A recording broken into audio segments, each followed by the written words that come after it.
Bonjour, on est le 29 avril 2020. J'espère que vous allez tous bien.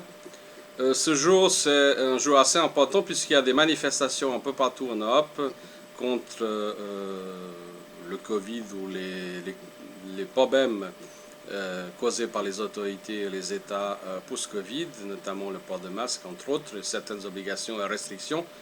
Il y a des manifestations donc à Londres, à Berlin et à Zurich notamment. J'espère que vous soyez nombreux sur place. Pendant ce temps-là, je commence simplement par quelques remarques et quelques conseils par rapport au port du masque. Le site Bonne Santé indique que le port du masque rend malade à coup sûr. Bon, c'est affirmé peut-être un peu rapidement, mais en tout cas, ce qui est sûr, c'est que le port du masque, quand il est fait de façon excessive et à des endroits pas adaptés, c'est forcément pas très bon. Il y a environ 3000 bactéries par centimètre carré sous une main.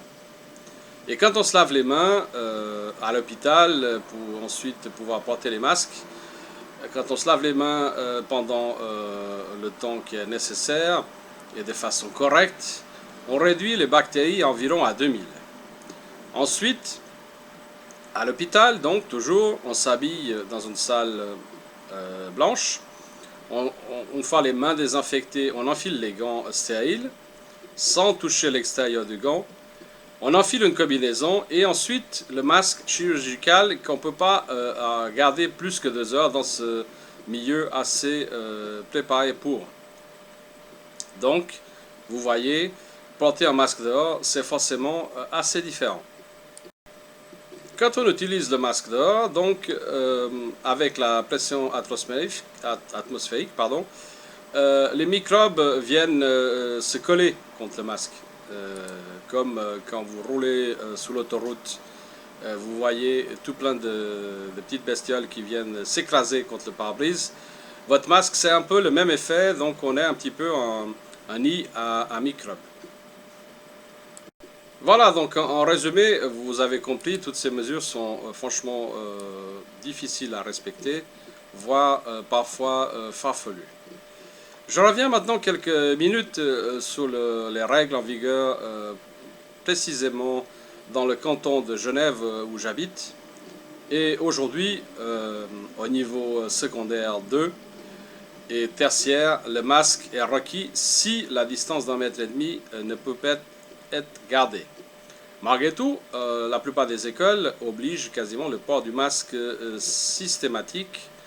Et moi, personnellement, je trouve que c'est un scandale absolu de faire porter des jeunes adolescents et des jeunes adultes le masque de façon systématique toute la journée. Ensuite, les autorités se plaignent que les jeunes s'amusent dehors. C'est étonnant puisque c'est ces mêmes autorités qui ont fermé les discothèques et lieux d'amusement depuis la fin juillet. Ensuite, la règle de devoir mettre le masque pour rentrer dans un restaurant et ensuite, une fois qu'on est assis, on peut retirer le masque. Et effectivement, les 3 ou 4 mètres qu'on va faire dans l'entrée du restaurant sont en danger absolument très important par rapport au moment où on est assis. Heureusement, encore une fois, le ridicule ne tue pas. Ensuite, l'obligation du port du masque dans les commerces.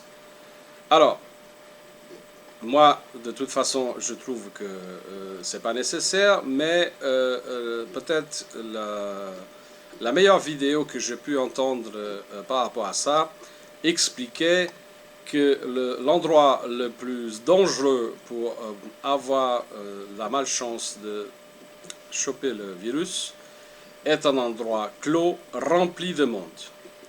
Donc, on peut résumer, effectivement, c'est peut-être même pas les commerces.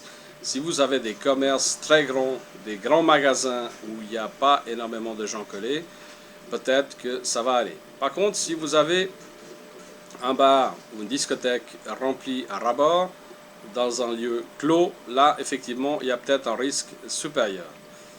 Par contre, quand on revient au transport public, on est un peu dans la même règle. les transports publics, souvent ils ont quand même de l'espace. Ça dépend si c'est l'heure de pointe ou si c'est des heures creuses. Obliger une personne seule dans un transport public à porter un masque, moi je assimile ça presque à de la torture.